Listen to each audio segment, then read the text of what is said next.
tardes, bienvenidas y es un placer estar hoy aquí. Me hace mucha ilusión además porque hoy el protagonista de este evento, de esta tertulia que tenemos, es un compañero y sin embargo amigo, Enrique Joven, Gracias. del Instituto de Astrofísica de Canarias. Él es doctor en Ciencias Físicas, trabaja como ingeniero en el Instituto de Astrofísica. Y normalmente, como los superhéroes, ¿no? Durante el día hace una cosa y por la noche otra mucho más interesante. Pues Enrique durante el día trabaja diseñando, desarrollando y caracterizando detectores y cámaras para hacer observaciones astronómicas. Pero luego cuando llega a su casa se transforma y se convierte en un erudito y investigador de la historia de la ciencia y además escritor de bestsellers. Entonces, hoy pues estamos aquí reunidos porque queremos hablar de su última novela, El Palacio de Urania, que es una novela, es una obra que combina ciencia, tiene mucha ciencia, tiene historia, historia de la ciencia sobre todo, y algunos elementos de ficción. Entonces, es una combinación muy interesante en la que además es muy difícil saber qué parte es real, qué parte es ficción, porque está todo muy, muy bien combinado. Y creo que es una temática fascinante. Vamos a hablar de eso en un momentillo. Para eso también tenemos a Carmen del Puerto que nos acompaña hoy.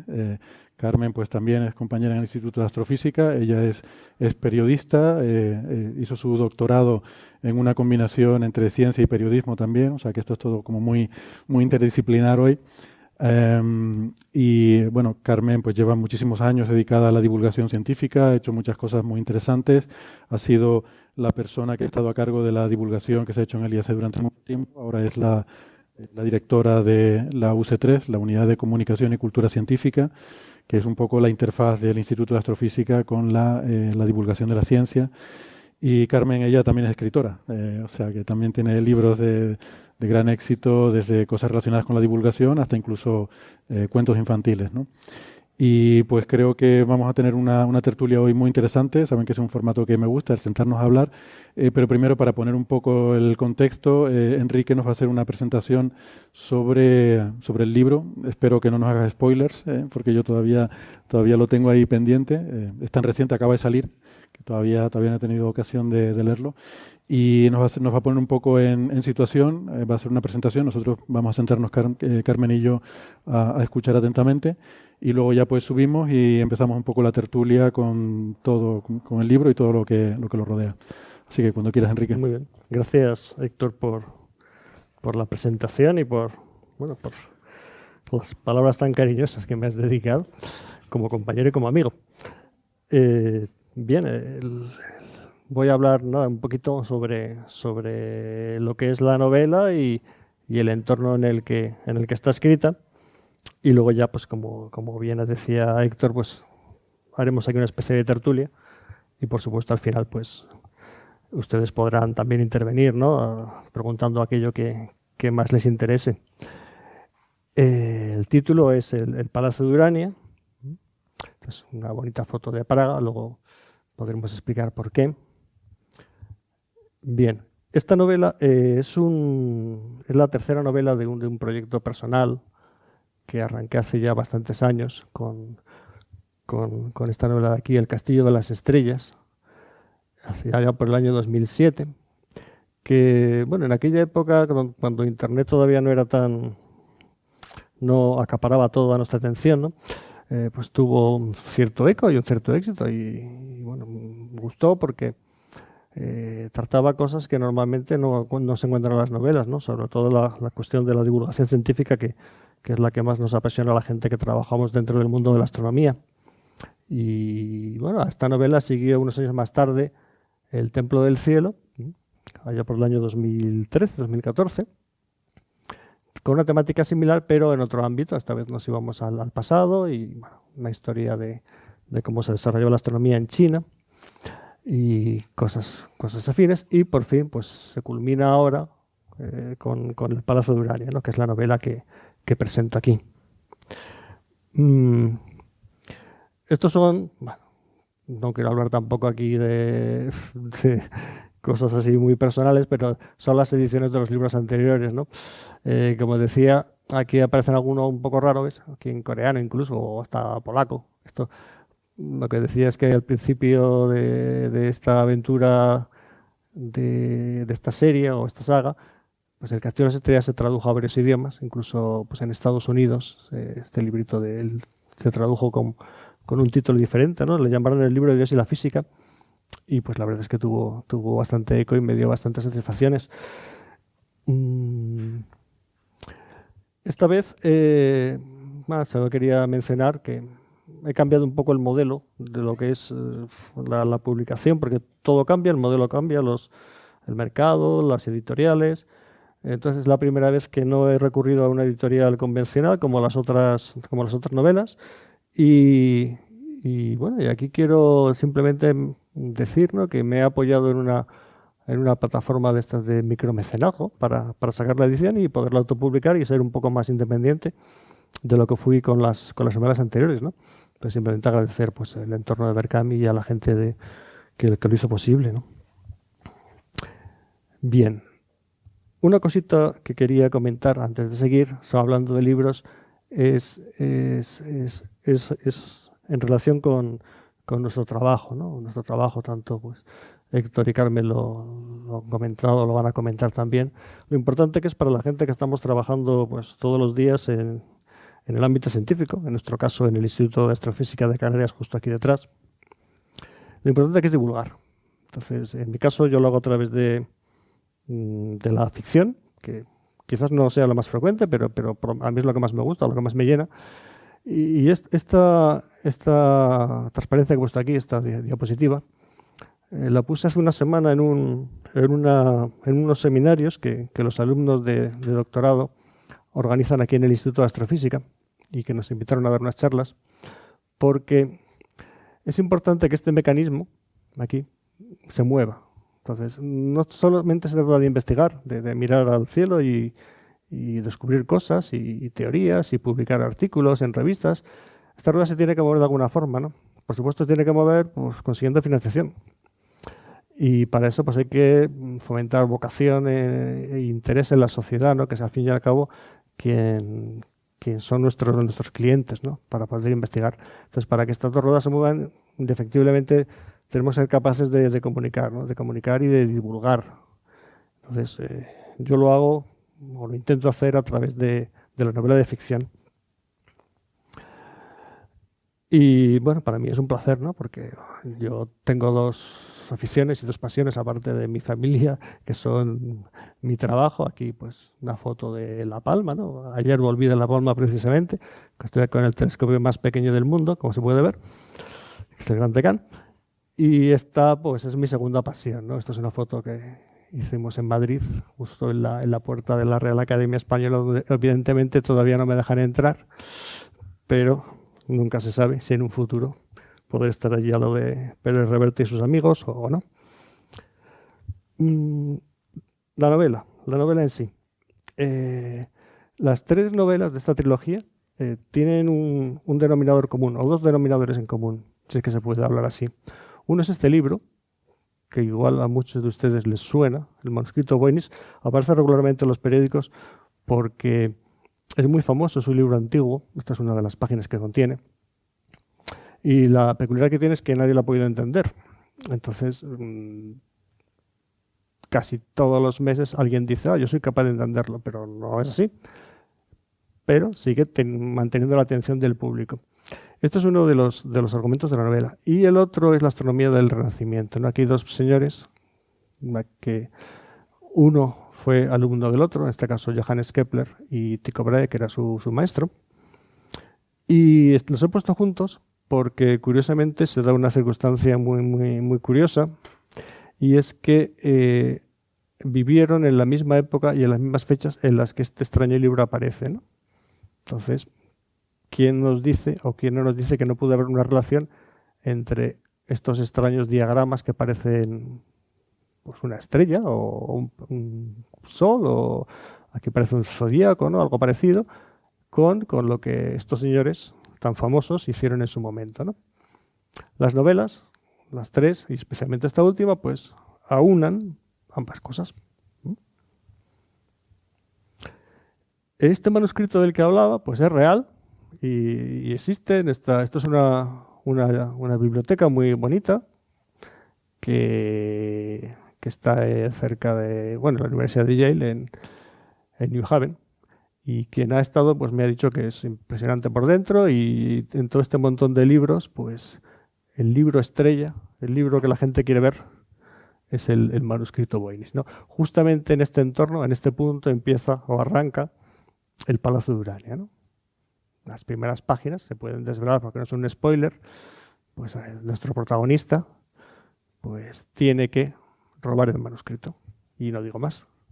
Y a partir de ahí desarrollamos todo el argumento, aunando ciencia, realidad y divulgación. Como digo, el manuscrito pues es una cosa bastante enrevesada, que tiene dibujos de todo tipo, una letra que, como cuento, pues nadie entiende. Y este señor Voynich, que fue un librero de principios del siglo XX, que fue quien lo descubrió, de casualidad, lo compró en un convento de los jesuitas a las afueras de Roma, pensando que era un libro de Roger Bacon y que podía tener cierto valor y que lo podía traducir. Pero, bueno, pues ni él ni todas las personas que han poseído el libro pues han conseguido absolutamente nada, ¿no? Y esto pues es lo que pasa ahora mismo. Estos son recortes de prensa de la ABC, bueno, son periódicos españoles, pero están en todo el mundo. Y siempre hay gente que dice, bueno, hemos descifrado el códice Voynich, es el santo grial, el texto más misterioso del mundo, la inteligencia artificial que está de moda que lo ha descifrado. En fin, esto cada un mes, 2 meses. Ahora estamos en época alta de traducciones y aparece sistemáticamente que la gente, bueno, gente que cree que lo puede descifrar. Y de eso va la novela, de descifrar el libro, aunque de una forma obviamente ficticia. ¿Por qué el Palacio de Urania y el Castillo de las Estrellas? Bueno, es un detalle, simplemente un poco poético sobre el título, ¿no? Tycho Brahe, uno de los astrónomos protagonistas, pues tenía una isla en Dinamarca para él solo y podía hacer todo tipo de investigaciones astronómicas allí.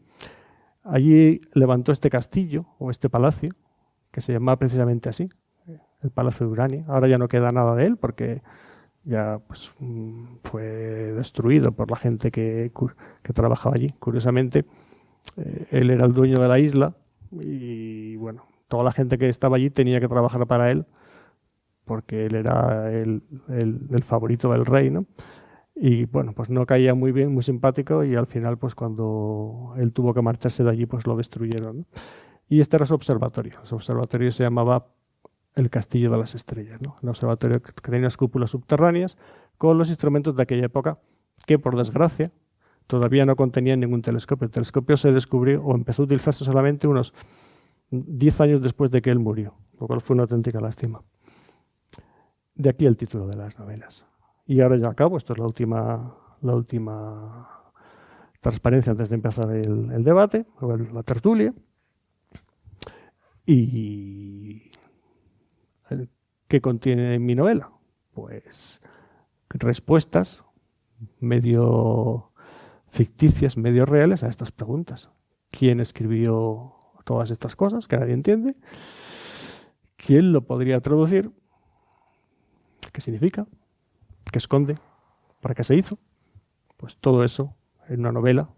La tercera novela es lo que les ofrezco aquí en el Palacio de Urania, en este libro que presento, y que, bueno, el que quiera, por supuesto, se puede llevar a su casa, porque hemos tenido unos cuantos y incluso también se lo puedo firmar si así quieren.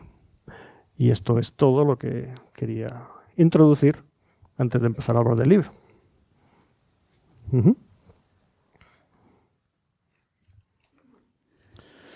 Muy bien.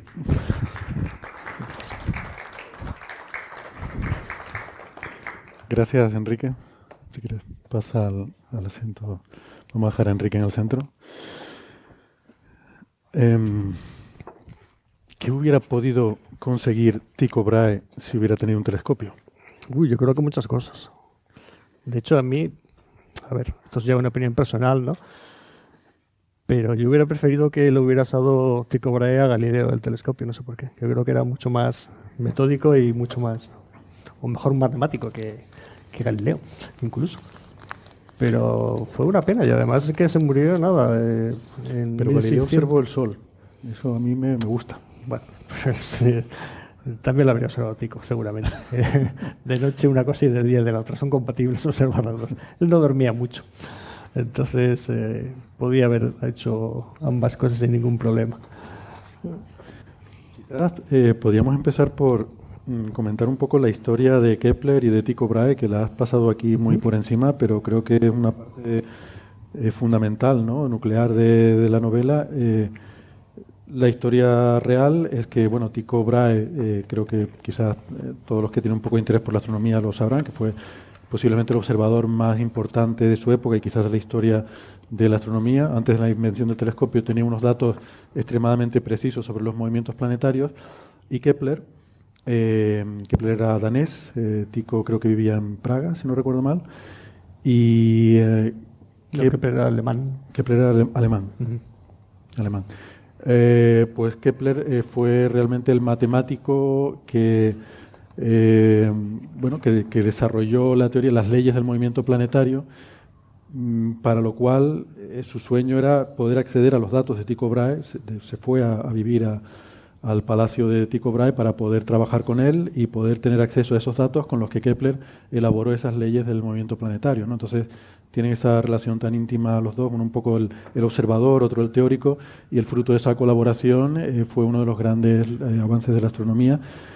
Y bueno, Tycho Brahe murió en extrañas circunstancias, ¿no? Eso es una de las anécdotas de la historia de la ciencia más jocosas casi, más entretenidas, ¿no?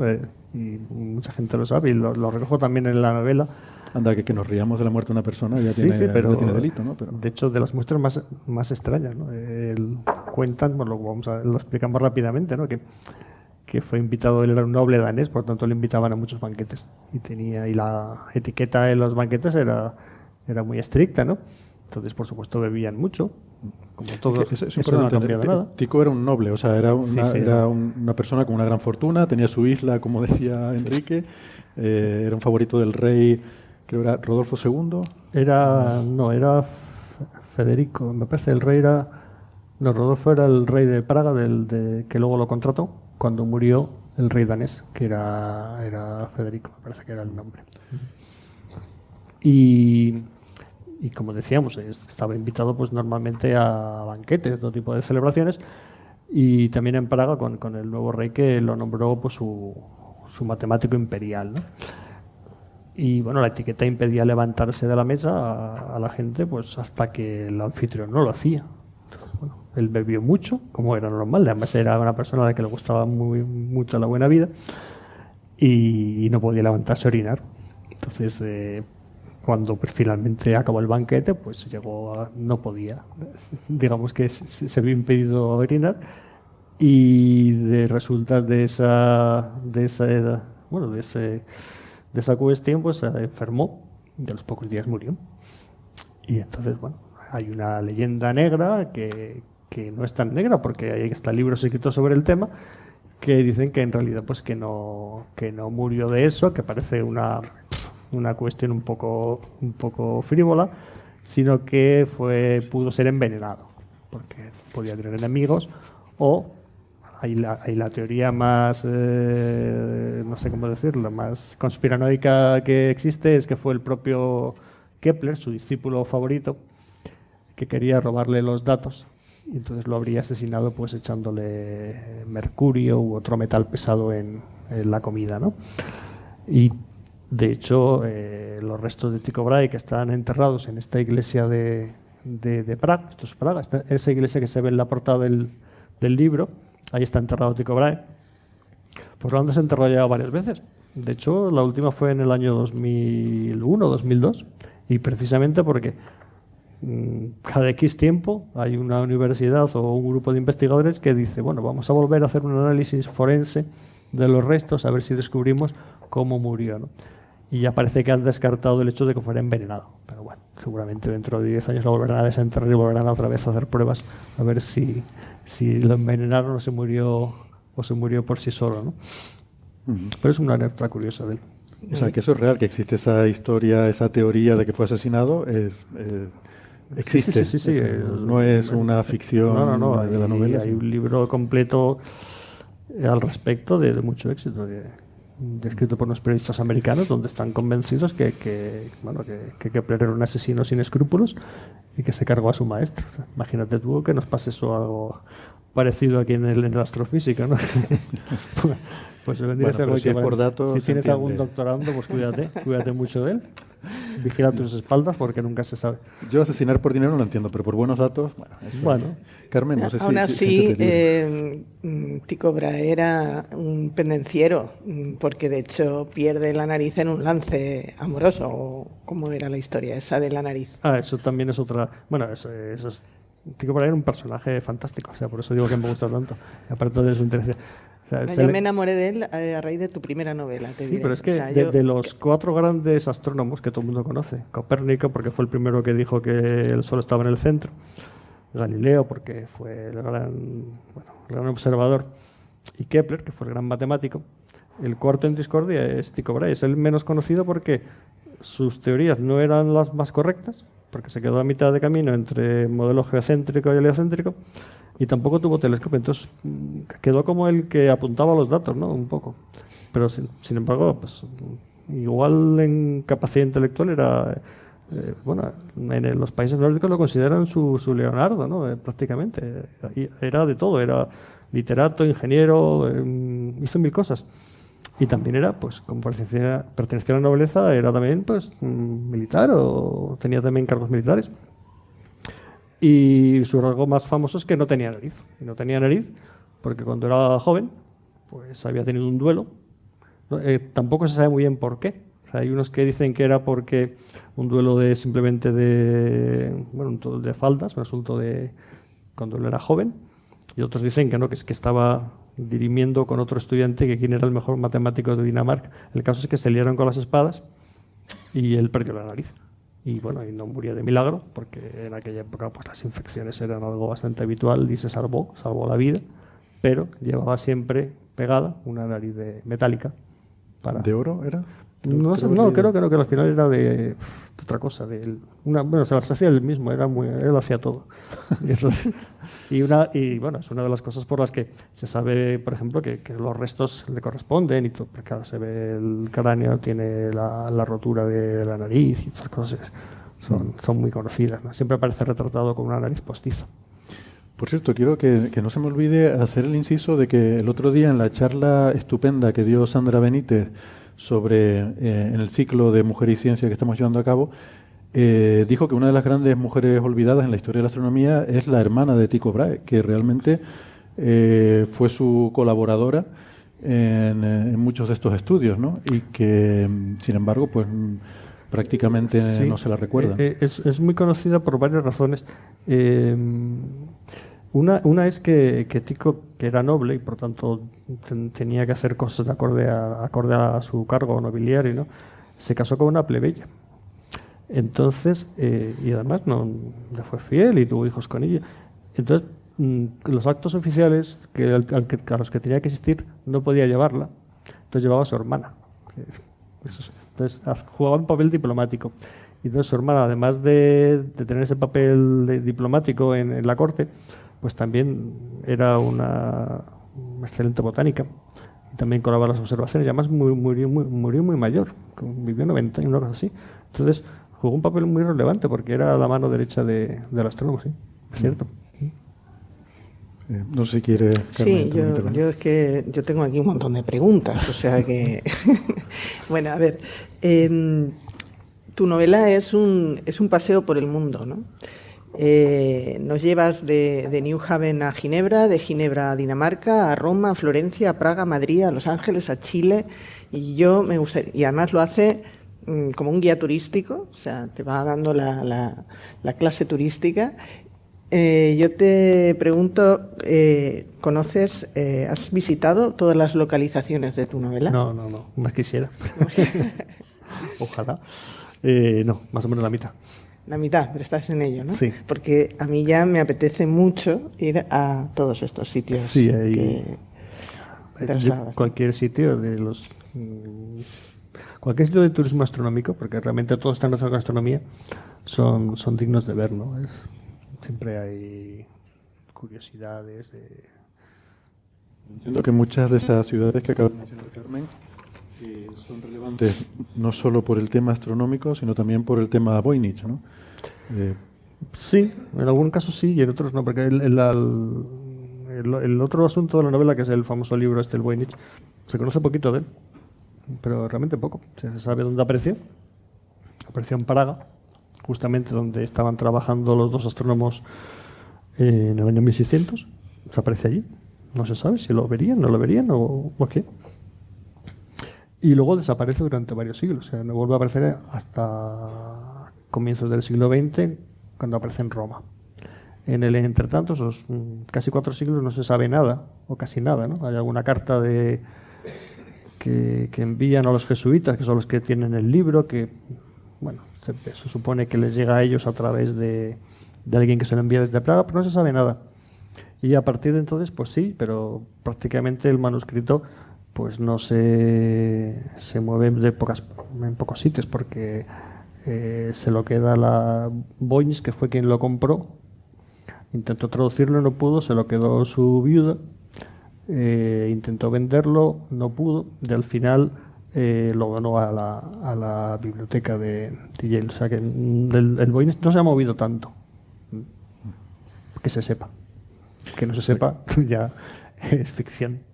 Que no solo encaja el tiempo del Voynich, sino también un poco el espacio, porque aparece en Praga. No, en Praga realmente... O eso te entendí que dijiste, que la primera constancia era en Praga. Sí, aparece en Praga. Sí, perdón, te había entendido mal. Sí, aparece en Praga. Ajá. O sea, hay una carta que acompaña al libro donde dan a entender que se envía, que el primer dueño del libro es Rodolfo II, que en aquella época era el rey, bueno, era el emperador de lo que se llamaba el Sacro Imperio Romano, que era una cosa, bueno, no era ni sagrado ni imperio ni romano, era una cosa decadente de la descomposición de Europa en aquellas fechas, que era muy grande. Entonces, bueno, tenía una pequeña corte, un rey, pues, sobrino de Felipe II, pero arruinado, con muy pocas posibilidades. Pero él era un gran amante de las cuestiones, pues no solo esotéricas, sino científicas, de todo tipo, ¿no? Y se cuenta, y bueno, esto ha sido comentado, que él compraba y hacía de mecenas a todo tipo de personajes, como en nuestro caso, pues los astrónomos, ¿no? En busca, pues bien de saciar su propia curiosidad, pero también pues de un poco de conseguir fortuna. Es decir, en aquella época los reyes no tenían dinero, no tenían nada y era bueno, todo el mundo hemos oído hablar de la piedra filosofal, ¿no? Pues en aquella época era algo que para muchos era algo posible, ¿no?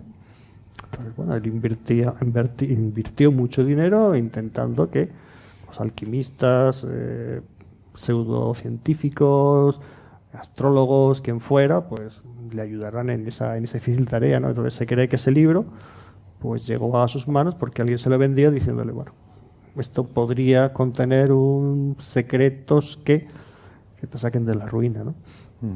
Y entonces pasó a estar en sus librerías de Praga.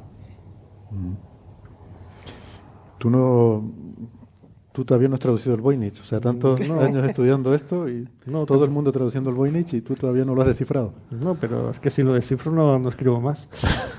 No, el que lo haga, yo no sé si le darían... Ahora bueno, lo he mencionado antes de la presentación. Se ha puesto mucho más de moda que cuando yo empecé a escribir la primera novela, porque no lo he dicho, pero cuando yo empecé con El Castillo de las Estrellas, yo quería hacer una novela sobre la astronomía. Y busqué pues la vida de estos astrónomos, ¿no? De Tycho y de Kepler. Entonces, uno se va a la Wikipedia sin más, o y dice, bueno, astrónomos del año 1600 aproximadamente, que trabajaron juntos en la corte de Rodolfo II en Praga. Uno busca a Rodolfo II a ver qué hizo, y sale primero. Es el Rodolfo II no dice nada de astronomía porque lo más importante para la gente que lee Wikipedia dice, fue el primer poseedor del manuscrito Voynich. Y dije, bueno, ¿y esto qué es? Y entonces ya me aparecía un montón de cosas en relación con el libro. Y eso fue hace ya pues unos cuantos años. Y ahora prácticamente cada vez que alguien, y hasta hace nada, pues siguen saliendo todo tipo de teorías y conjeturas al respecto, con el auge de Internet y de cuestiones de cifrado, criptografía y demás, pues todo el mundo quiere traducirlo, porque como nadie ha podido, pues es el que pueda ser, es el gran reto de la informática, de la criptografía moderna, ¿no? Ver qué significa aquello. Y se ha puesto muy de moda. Bueno, yo te he comentado que cuando yo leí El Castillo de las Estrellas, yo pensé, y yo no sé si sigo pensando, que el manuscrito Voynich lo has inventado tú. Porque yo, con tu primer libro, yo no había oído hablar de él. Y como, o lo pusiste de moda, porque ahora, pero sigo dudando, ¿eh? Después de leer este libro, yo digo, ¿y no estará Enrique Joven detrás de Lo curioso, Carmen, es esta invención? Que como digo, que desde que escribí la primera hasta esta tercera, que han pasado pues eso, unos cuantos años, tanto se ha puesto de moda, que incluso pues creo que fue hace 3-4 años, la biblioteca decidió clonar el libro, ¿no? Clonarlo, es decir, hacer réplicas exactas del libro, ¿no? Hizo una especie de, no sé si llamarlo concurso público, pero bueno, digamos y una editorial española, editorial Siloé, de Burgos, consiguió ganar el contrato para copiarlo. Y entonces ellos hacen réplicas de muchos libros antiguos, de incunables, de todo tipo, muy famosas, y si uno lo quiere copiar o quiere comprar tal cual es, pues creo que lo venden por, no sé si son 8.000 euros, una réplica exacta con los mismos materiales, pergaminos, tintas, de las que se supone que se usaban en la época, ¿no? O sea, que incluso puedes irte, no sé si está en Amazon, pero en esta editorial lo puedes coger allí y encargarlo. Y te lo dan exacto. Yo tengo que ir a New Haven, a la biblioteca, a ver si es verdad que existe ese libro misterioso. Estoy por la opción de robarlo, que es lo que hace el protagonista del libro. Y bueno, ahora que has citado el episodio de Burgos, yo te quería preguntar por cómo te documentas. Hay mucha Wikipedia, evidentemente es la herramienta que tenemos todos muy a mano, pero tus libros tienen tanta erudición, y el anterior, El Templo del Cielo, es que a mí me dejó... ¿Cómo te documentas para todos tus libros? ¿Y cuánto, eso se pregunta, sabes, siempre a los escritores, cuánto de autobiográfico hay en esta novela y en las anteriores? Bueno, autobiográfico. A ver, la sinopsis dice que es un alcohólico, el protagonista. Sí, bueno, no, del personaje principal, del antihéroe protagonista, no.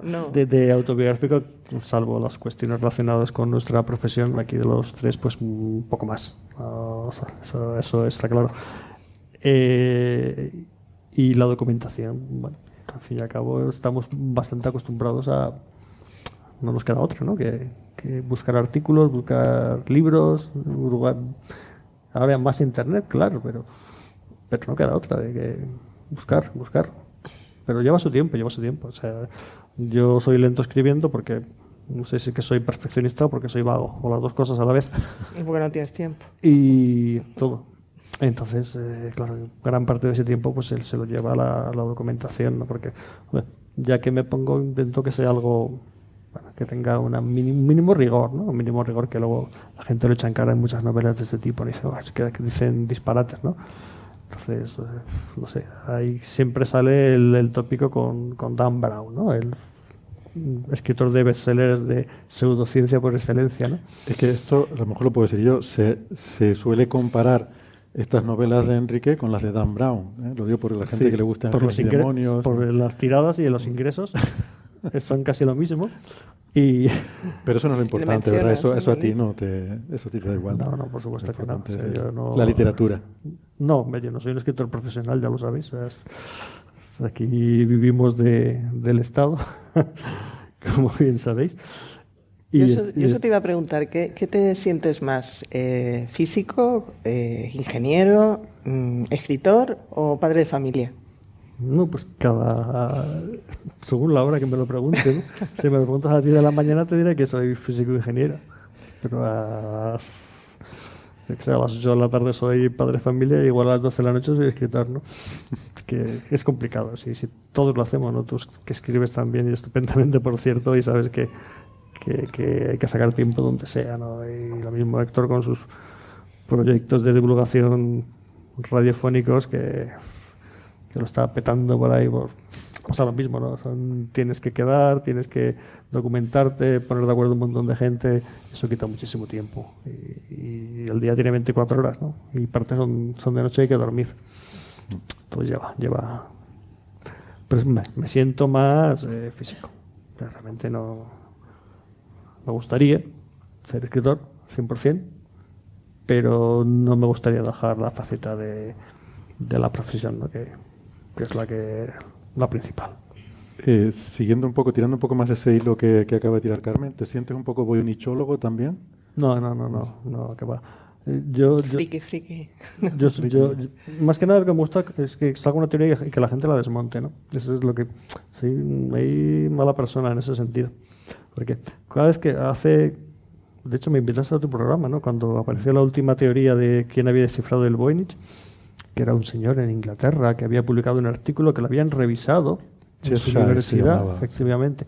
Lo habían revisado, lo habían dado por bueno. Entonces él salió en todos los periódicos más importantes de Europa. Tardó 2 semanas, me acuerdo.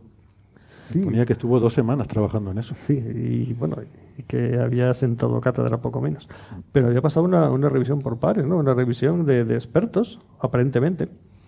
Y eso le daba prestigio, le daba solidez a su teoría. Y aparecía en toda la prensa como que sí, que lo había descifrado. O sabía cómo descifrarlo. Y estuvimos hablando de eso, ¿no? Y, yo me acuerdo, sacó una nota de prensa la Universidad de Bristol. Sí. Me acuerdo ahora. La Universidad de Bristol sacó una nota de prensa con el artículo de este señor, pero que luego hubo tantas críticas furibundas por parte de la comunidad que al día siguiente la propia universidad retiró la nota de prensa y dijo que estaban investigando el asunto para ver si realmente el trabajo cumplía con los criterios mínimos y nunca más se supo. No, nunca más se supo. De hecho, claro, el libro el manuscrito tiene tal tirón, que claro, enseguida se divulgó la noticia en todos los periódicos. Entonces la propia universidad pues, se asustó, ¿no? Dijo, ¿qué hemos hecho, no? Y acto seguido quitó de su página web el enlace a la publicación y ya en 4 días ya hubo un montón de... Claro, internet es gigantesco y rapidísimo. Ya había un montón de expertos que lo que hacían era un auténtico disparate. Aunque él seguía RQR diciendo que ya dentro de unos años verían como él tenía razón. Pero no, y eso fue hace poquito. Que tu novela también es un viaje, o sea, cada una de tus novelas es un viaje en el tiempo. La primera era hacia el pasado, más el presente con referencias al pasado. La del Templo del Cielo era pasado, y ahora en cambio has elegido un tiempo futuro, una distopía que yo calculo está más allá de 2029, ¿no? Sí, es una podría ser. En algún momento dices una nueva crisis del 29, con lo cual estamos hablando de un siglo después. Entonces yo creo que tu novela la sitúas en esa, ¿no? Que ya no queda mucho. Por eso ya no queda mucho, pero aún así es un futuro. Y para ese futuro pues has elegido una sociedad distópica y haces porque una cosa que tiene tu libro es ese humor negro, mordaz, esa crítica mordaz que haces a Estados Unidos, a la Unión, bueno, en algunos aspectos, en sus tópicos. ¿Y por qué has elegido esa época y esos contextos? Bueno, hay varias razones. La primera la acabas de decir. La primera novela era el presente, una investigación que hace alguien interesado en el manuscrito con una serie de colegas y tal. Y la segunda se va completamente al pasado porque me voy a la época en que los jesuitas van a China con su astronomía. Y una de las teorías del manuscrito es que está escrito en China. Entonces, me venía muy bien. Porque... ¿Sabes chino, por cierto? Sé un poco. Me lo temía. Me lo tenía. Pues, podría presentar, ya no me acuerdo, pero estudié un poco. Y esta última, pues claro, pues dije, voy a ponerlo en un futuro cercano, ¿no? A sabiendas de que no iban a sabiendas de que no iban a descifrar a corto plazo el manuscrito, ¿no? Por eso la situé, pues, eso, digamos, de aquí en una decena de años, una cosa así, ¿no? Es un riesgo, claro. Ahora cada vez que sale una noticia de estas te pondrás nervioso. De todas formas, sí, pero no sé, no creas que mucho. De hecho, al final del libro siempre hago algunas explicaciones de lo que va pasando, ¿no? Y ha habido cosas en estos últimos años que se han conocido, por ejemplo, del manuscrito, que yo no sabía o que no estaban al comienzo de la primera novela, ¿no? Por ejemplo, la datación concreta del libro no se conocía.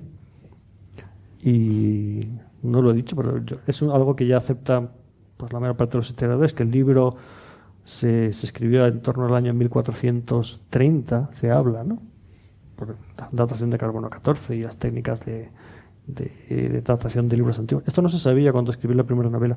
Entonces, había una teoría que mucha gente todavía cree, que es que el libro es posterior al descubrimiento de América por las láminas que aparecen allí, ¿no? Pero claro, esto ya descarta. Porque había dibujos de plantas Sí, que recordaban algunas plantas americanas. Y plantas americanas. De hecho, ahora hace nada murió uno de los dos investigadores principales que defendían que el libro se había escrito en un lenguaje que era un lenguaje nativo de Sudamérica. Y bueno, y estaba basado principalmente en las láminas que hay de plantas, que bueno, las asociaban a plantas que solamente existen en el Nuevo Mundo, ¿no? Entonces, eso no se sabía hace 10 años. O sea, aparecen cosas nuevas, pero ninguna es concluyente. Sigue habiendo explicaciones extraterrestres, ¿no? También. Hay una muy bonita que dice que también el libro contiene láminas de biología o de cosas, parece que es medicina, ¿no? Entonces hay una que es muy graciosa que dice que el libro es un manual de medicina que se olvidaron unos extraterrestres. Y que ahí contiene todas las recetas de medicinas y demás, ¿no? A ver, yo no quiero reventar el globo, pero para mí es clarísimo. El libro es claramente un tratado de medicina escrito por un médico, por lo tanto nadie lo entiende. Es perfectamente, está todo clarísimo. La letra es la misma. Yo creo que vas a una farmacia con una página de estas, igual te dan algo. Sí. Va a la farmacia y te lo descifran. Yo me he leído la novela, como te estoy demostrando. Te citas a ti mismo en la novela. En la página 34. Sí, siempre hago esa broma. Soy como Hitchcock, pero malo. ¿Y por qué has elegido, sin desvelar de la novela, un antihéroe como protagonista? Que evidentemente te envuelve muy bien en la historia y con esa condición sexual que tiene, que tú dices en las primeras páginas. Puede que los antihéroes... El concepto es que, digamos que... es una persona que tiene poco que perder, ¿no? Y como tiene poco que perder y mucho que ganar, básicamente dinero, bueno, entonces arriesga más. Ya no sé, es una idea general, ¿no? de la literatura no mía, ¿no? De muchas novelas, ¿no? Siempre vemos en películas y en libros que el personaje pues es alguien que no tiene que no tiene nada, ¿no? Y eso es lo que le infunde pues más valor o más ingenio para adentrarse en sus cosas, ¿no? Si fuera una persona que tuviera una estupenda familia, estuviera cómodamente en casa, pues no tendría que viajar o esforzarse para simplemente sobrevivir, ¿no? De ahí que sea una persona que no sea que no tenga una vida muy cómoda y que tenga que esforzarse. Y además, pues también inteligente, ¿no? Se supone que como toda acción de misterio detectivesca que se precie, pues tiene que poner en marcha su cabeza para ir descubriendo pistas sobre qué tiene ese libro, ¿no? Por qué lo tiene que robar y por qué lo tiene que entender. Y tú además lo que haces es, si ya existe el enigma esotérico manuscrito Voynich, luego tú además juegas a introducirnos en adivinanzas a lo largo de todo el que yo no habría acertado ninguna de las que propones continuamente para cuando se comunican los protagonistas. Sí, eso también es una cosa que a mí me gusta personalmente hacer, ¿no? Y, o sea, que y yo creo que es entretenido. El libro es muy entretenido. Dentro de la divulgación, un recurso habitual es hacer, como en matemáticas, ¿no? Hacer las matemáticas entretenidas, ¿no? Y creo que siempre es agradable llegar a una página donde te plantea un acertijo, ¿no? Como un escape room, un escape book. Es decir, bueno, ¿cómo sigo si no sé esto, ¿no? Si no sé descifrar la clave que me están poniendo para que el personaje siga, ¿no? Es un recurso más. Yo de tu libro hay que decir tantas cosas, pero desde luego se aprende mucho de matemáticas, porque el protagonista además es matemático, de física de partículas, que vamos, para mí ha sido la mejor explicación de física de partículas que he visto nunca. Es que combinado con la ficción, es que te entran los conceptos, las explicaciones muy bien, y luego de astrofísica, ¿no? De astronomía y astrofísica.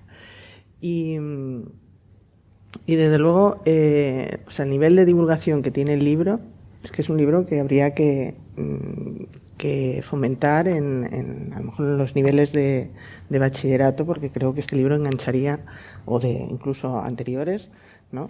O sea, sustituir un poco los libros de, ¿cómo se llaman? Estos bestsellers. ¿Cómo se llama? Los libros que se están leyendo ahora todos los niños. ¿Qué libro lee tu hija? ¿Qué libros se están leyendo ahora? Los del mago, ¿no? Bueno, los de Harry Potter. Harry Potter, pues esto... Ahora ya se ha puesto, pues esto es mejor que ya no Harry está tan de Potter. modo Harry Potter, en otra generación anterior. Sí es cierto, la primera novela sí que, de algún instituto sí que me pidieron alguna charla virtual. Y sí que lo tenían en las lecturas recomendadas de segundo o tercero de eso, de física. Bueno, una cosa que me gustó porque había gente que lo había leído y le había hecho un comentario que me pareció lo que has dicho tú, ¿no? Por eso, porque podía ser entretenido, y siempre hace que siempre la física y las matemáticas son muy áridas, ¿no?, para los estudiantes. Bueno, pues que entren de una forma un poco más amena. Sí, quizás convendría insistir en que estamos continuamente hablando que son 3 libros, pero son independientes. Sí, o sea, comparten esta temática de la astronomía, la historia de la astronomía, el misterioso códice Voynich, pero son novelas que son independientes una de otra, ¿no? Sí, no tienen los personajes y los lugares y todo son distintos. Simplemente he puesto el mismo tema, pero en ámbitos que no tienen nada que ver. O sea, que no hace falta leer una para leer la siguiente y tal, aunque a veces lo lógico, si te gusta una, es que te gusten las 3, ¿no? Y eso es es una cosa ya comercial, ¿no? Porque como han pasado muchos años, las otras ediciones pues ya no están en librerías, están, en formato electrónico siempre están, pero en librerías los libros tienen una vida muy corta, ¿no? Y me dice, no, es que no me he leído el anterior. Bueno, no hace falta, no hace falta, se puede leer el tercero y luego, si le gusta, pues el segundo y el primero, o el primero y el segundo, ¿no? O uno solo. Yo he advertido, no sé si has visto la serie Black Mirror, si la conoces. No. Pues a mí me ha dado un aire a Black Mirror, porque es una serie de historias distópicas también, y hay muchos elementos que me resultaban que se han tratado en algunos episodios. Y es que yo veo tu novela tan cinematográfica, o sea, porque trabajas también los diálogos, que es muy ágil y yo veía a Tom Cruise ahí en una misión imposible, te la van a llevar al cine, y si no, para una serie de estas de Black Mirror. ¿Tú no conoces directores, Carmen? Hay que hablar conozco directores. Hay que hablar con un director. Tenemos que vendérselo. ¿Está Amenábar o alguno de estos? ¿Ves? Lo tenemos que vender. Sí, mira. La verdad es que creo que, en serio, no es una... yo creo que es trasladable al cine, perfectamente. Vamos, es que porque tiene además todos los elementos que pueden hacer que triunfe. Ojalá sea así. No lo digo porque es amigo mío. Me encantaría. Porque es realmente impresionante. O sea, es misterio, detectivesca, historia, divulgación. ¿Y qué sale? Astronomía moderna también, física moderna, no solo. Es que sale. Yo me recordaba Black Mirror hay un episodio que se llama Nosedive o algo así, Nosedive, es magnífico, que es como la gente se comunica con el móvil, ¿no? O sea, y se va ganando puntos y escala social, y comercia, o sea, va a las tiendas y te puntúan todo, ¿no? Y entonces tú, bueno, en la novela se van los autotaxis, tú coges un taxi con tu móvil, me imagino, con tu Alfa, y todo ese mundo de cómo nos relacionamos nuevo, o el mundo de los drones, los drópteros que pululan por toda la novela. También me recordaba otra película que he visto recientemente, que es Espías en el cielo, que es también un poquito este futuro de Helen Mirren. Bueno, pues te aseguro que yo creo que la novela yo la he ido leyendo y la he ido visualizando en imágenes. Y cuando te causa esa percepción, es que perfectamente es trasladable al cine. Así que ya estamos moviendo a llevarla. Ojalá, a ver si llega a oídos de algún director o productor o lo que sea, ¿no? Que tenemos aquí, la paloma está en ebullición con ese asunto. Pero sí, es verdad. Yo no he visto a Enrique en La Palma. Yo no he visto al George Clooney allí. Que te den un papel. Bueno, pues eso, a ver, el George Clooney, tenemos... bueno, no podemos hablar de eso. Bueno, me gustaría también abrir el debate de preguntas de la sala, pero sé que Carmen tenía muchas No, bueno, yo es que yo ya te digo, yo te lo exprimo, no. A ver, a mí me ha gustado porque incluso tienes un montón de aforismos, yo los iba apuntando todos, ¿no? Las frases que son, bueno, que o rescatas frases de gente conocida, ¿no? O lo del tiempo pasado es finito, el tiempo finito, el tiempo futuro es infinito, o prudencia y paciencia de la familia de la ciencia. En fin, me he ido quedando yo con muchas frases, digo yo por aquí para el futuro. Y bueno, lo del humor, ese humor negro, ese pollo frito, esas referencias del café, en fin, creo que es divertida también la novela y que sobre todo es un libro de divulgación científica magnífico. Una ficción que es un soporte. Los recursos para la divulgación científica valen todos y la literatura es uno de ellos. Y tú sabes que yo creo en la fusión entre cine y ciencia, entre literatura y ciencia, ya sea astronomía o física de partículas. Y creo que es una fórmula que funciona muy bien. Entonces, tú has usado incluso teatro. Sí, por eso, que cualquier recurso se puede combinar, o sea, y más la astronomía, digamos, estamos ante una ciencia, la astrofísica, son ciencias que se venden solas, pues combinan magníficamente con otras actividades humanas, ¿no? Entonces, la literatura es fantástica y este es un ejemplo maravilloso, vamos. Luego las referencias al factor humano de Graham Greene. Bueno, yo es que iba descubriendo cada línea, me aportaba algo. Entonces, bueno, no sé, la forma de comunicarse los protagonistas con sus nicks o... De hecho, por ahí pasa pues todas las multinacionales de telefonía. Hablas de los Huawei y todo eso. Digo, bueno, ahora me va a salir el coronavirus. O sea, no, pero este hombre, qué premoniciones y no sé. Y no digo nada ya del final de la novela. No vamos a decir nada de eso. Al final no se puede decir nada. No, pero hay una serie, bueno, no lo podemos decir, pero hay noticias relacionadas últimamente con algo así. Pero a Héctor no se lo vamos a decir.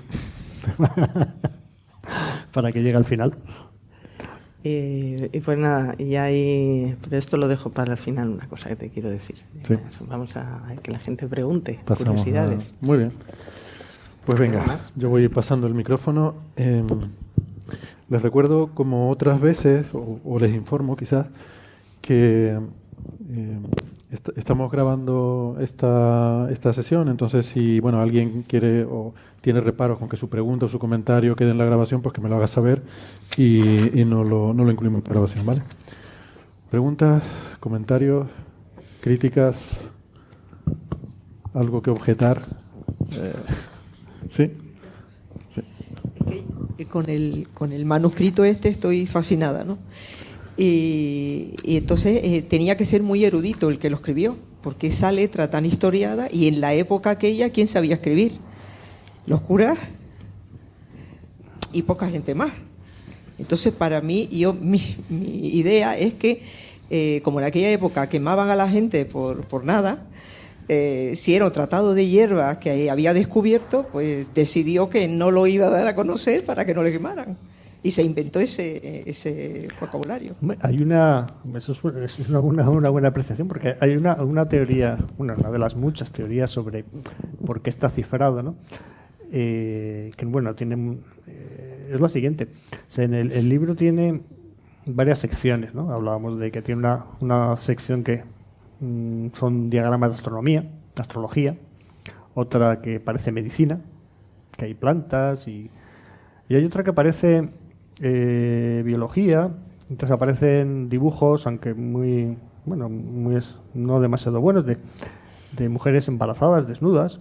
Entonces, y curiosamente, una de las cosas que más llama la atención en el libro, los que lo han mirado con lupa, es que no aparece ningún símbolo religioso, lo cual es muy raro para la época. Claro, entonces todo tenía que ver con la Iglesia, ¿no? Entonces, una de las teorías que hay así un poco enrevesada es que dice, bueno, lo que contiene el libro, digamos, no era algo demasiado que no se publicable, ¿no? Que podría, por eso, porque no hay símbolos religiosos, aparecen escenas que podrían interpretarse mal, entonces vamos a cifrarlo para que no se sepa ni quién lo ha escrito ni cómo lo ha escrito. Eso es una de las cosas que se dice. Bueno, tiene que ver con lo que comentas, lo que quizás esa ocultación pueda tener que ver con eso, pero bueno, tampoco lo sabemos. No, realmente hay unas poquitas palabras, pero porque están escritas en latín, y eso es lo único que se sabe. Y además tienen que ver con astronomía, son símbolos del zodiaco, pero nada más. Además no hay teorías que dicen que sí, que tal, que cual, que alguna palabra, pero a la hora de descifrar códices antiguos, porque obviamente el Voynich no es el único, no ha habido más manuscritos cifrados que se han descifrado, y algunos que todavía tampoco. Pero el procedimiento, lo que uno puede leer allí de los expertos, es que uno tiene que, si afirma haber descifrado un libro o un manuscrito, tiene que primero definir bien el método que ha seguido, y luego otra persona con ese mismo método llegar al mismo resultado. Y eso es lo que este manuscrito no aguanta, ¿no? Es decir, alguien puede decir, esto se ha hecho así y significa esto. Pero un tercero le dice, mira, este es el método, ¿qué significa? Y da una versión completamente diferente. Es decir, es tan subjetivo lo que se dice que se puede traducir que realmente pues no tiene solidez, o sea, no vale. ¿Preguntas? ¿No? Muy bien. Creo que yo todo muy claro. quiero, si le vas a preguntar, bueno, ya sé lo que me vas a decir, ¿no? Dice, si tuvieras que elegir uno de los 3 libros de esta trilogía, ¿qué elegirías? Pero sobre todo quiero comentar una frase página 51. Leer se ha convertido en un ejercicio de ancianas. En ese futuro que nos has mostrado, distópico, que en la biblioteca Beinecke no hubiera más que personas por encima de los 60, es decir, ya de nuestra edad, que no haya gente joven leyendo, ¿no es un poco un futuro más cercano de lo que desearíamos? Pues yo creo que sí, que es así. Pues pero que no, o sea, por eso hay que leer. Esperamos que no, y por eso seguimos escribiendo libros. Lo que pasa es que el modelo, y ahora ya hablando fuera del ámbito de esta novela en concreto, ¿no? El modelo editorial está cambiando muchísimo. O sea, yo puse ahí al principio expliqué un poquito de cómo funciona la divulgación, y dentro del ámbito de una charla que había dado sobre publicar libros, ¿no? Y es que las cifras y el modelo cambia por completo. O sea, es que en 10 años se publican en España del orden de 100.000 títulos al año, unos 60.000 en papel, el resto en digital, pero es que las tiradas son bajísimas, son tiradas de 2.000-3.000 libros, cuando antes eran de 5, de 6.000. O sea, que hay más libros que lectores. Exactamente. Y el modelo, como es relativamente, vamos a decirlo, no es, o sea, la impresión, bueno, como tal no es caro el imprimir libro, y menos en digital, que prácticamente no cuesta, ¿no? Pues se tiende a publicar todo y bueno, y ahí está. Y el que quiere lo coge y el que no, pero que cuesta muy poco.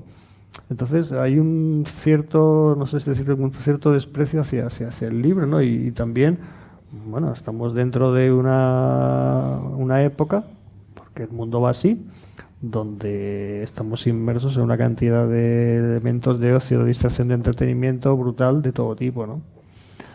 Y claro, enfrentarte al papel pues es mucho más costoso que enfrentarte a Netflix, por ejemplo, ¿no? O a YouTube o a lo que uno quiera. Y el otro día, el índice de lectura baja.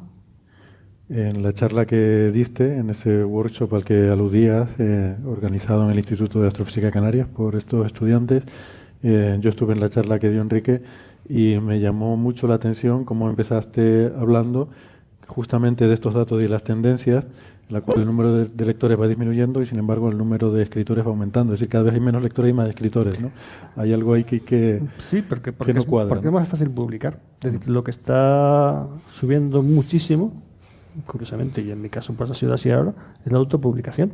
Es decir, bueno, salgo del circuito editorial porque es muy complicado y no funciona bien, y publico yo solo, lo cual, bueno, lo puede hacer cualquiera. Entonces hay muchos títulos y, bueno, claro, luego habrá que ver realmente de todo eso qué es lo que merece la pena y lo que no, pero las librerías están inundadas de libros, eso es indudable. Y eso es paradójico porque, bueno, cada vez la gente lee menos, o salvo hay un grupo pequeño de lectores muy fieles que leen mucho, y el resto de personas, más del 40% de los españoles del año pasado declaró no haber comprado ni un solo libro. ¿Y es así? El 40%. El 40% de españoles no ha comprado ni un libro. Claro, ¿cómo se come eso? Entonces, claro, de los que leen, las personas que leen tienen que elegir entre 100.000 libros. Pues se van a vender pocos. Yo creo que con los libros pasa algo que creo que es realmente el problema de la próxima generación. O sea, antes era la falta de oferta, la falta de información, la falta de medios, ahora vamos a pasar o estamos pasando a una sociedad de exceso de información, y realmente el reto es el saber filtrar la señal del ruido. Creo que va a ser realmente el reto para la próxima generación, ¿no? Enseñar a nuestros hijos a distinguir, no solo en libros, en todo, ¿no? De toda esa inundación, esa sobredosis de información que hay por todas partes. Saber discriminar, tener criterio. Esa va a ser la parte complicada. Eso va a ser el reto. Y eso es, bueno, y curiosamente en el mundo que nos movemos de la divulgación científica se está publicando mucho y cosas muy buenas, pero con tiradas muy cortas y llegando a poquita gente, ¿no? Y bueno, es una pena, pero es así. Y vamos a ver cómo evoluciona, pero realmente, claro, en el nuevo ámbito digital en que nos movemos, está complicado. La ficción tiene cierto margen, creo yo, pero a mí me gusta más, pero el resto pues es complicado. Bueno, por eso es tan importante, en fin, seguir insistiendo, ¿no?, en la difusión y la comunicación de la ciencia, ¿no? Y aquí todos los cientófilos pues tenemos que seguir entre todos haciendo nuestra, en fin, lo que podemos sobre todo por lo que es fomentar nuestra pasión, ¿no? La de todos los que, creo que todos los que estamos aquí pues un poco estamos porque nos gusta todo lo que tiene que ver con la ciencia y con el avance del conocimiento humano, y pues eso, tenemos que seguir predicando, seguir en la trinchera, y como está haciendo Enrique de forma tan exitosa, en este caso usando la ficción, ¿no? Un elemento tan innovador, quizás, que no hay tanta gente que esté en eso, pero que realmente, la verdad es que cuando lo piensas, dices, claro que sí, por supuesto que sí, tiene que ser algo muy eficiente. La pregunta que te hice, ¿sí? Elegir de los 3 libros de tu trilogía. Todo el mundo dice que siempre el último es el último, el más. Si digo que es el primero, no, pues, tienes que decir, es como los hijos, no se quiere más a uno que a otro. Bueno, yo como solo tengo una, no tengo problema. Pero siempre es lo último. Ahora mismo sí, claro, es el que recomendaría leer este. Luego podríamos ver cuál es más, no sé, depende de lo que uno lo que uno espere. Pero ahora este es el que más me gusta. Bien, pues no sé. Muy bien. Y ha sido el más difícil de sacar, también tengo que decirlo. Ha sido el más Sí. difícil. Sí, sí, con diferencia. Por el tema este de la Por autopublicación. el tema y del mundo editorial. del mundo editorial. O sea, el primero, aunque parezca raro, fue muy fácil. Bueno, muy Pero fácil. si eres un escritor consagrado, Pues sí, pero es la evolución. Es decir, yo cuando saqué El Castillo de las Estrellas no me conocía a nadie porque no había publicado prácticamente nada y tuvo mucho éxito y se tradujo. Y ahora cuando acudo a una editorial, digo, este es mi currículum, me dice, bueno, ¿y cuál es tu canal de YouTube? No tengo. ¿Cuántos seguidores tienes en Twitter? Sí, sí, es que es así. Lo comentamos sí, el sí, otro sí, día. lo dijiste el otro día. ¿verdad? Y es cierto, es decir, hay escritores a los que directamente les han dicho, bueno, nos gusta tu novela, nos gusta tu libro, vamos a publicarlo, pero dinos cuántos seguidores tienes. Ya. Y solo tienes, Sí. pues lo siento, Puede ser pero eso, no hay nada que hacer. Bueno, algunos tienes, tampoco es... Nah, pero que yo no, te sigo en no, Twitter, ¿eh? Y es muy interesante seguir a Enrique, por cierto. Dice cosas muy interesantes. Nada comparado a lo que consiguen otros por ahí. Bueno, pues siempre es un placer estar de tertulia con amigos. Gracias, Carmen. Gracias, Enrique. Siempre es un placer también tener la oportunidad de presentar un libro de un autor joven. Así que, en este caso, Eso siempre va a ser así. perdón por la tontería. Y nada, muchas gracias a todos por venir. En fin, si alguien quiere que Enrique le dedique algún libro, Sí, se pues puede- es el momento. Se pueden adquirir ahí, hemos puesto alguna mesita para si alguien quiere Sí, cogerlo y una yo mesita. encantado de dedicarse.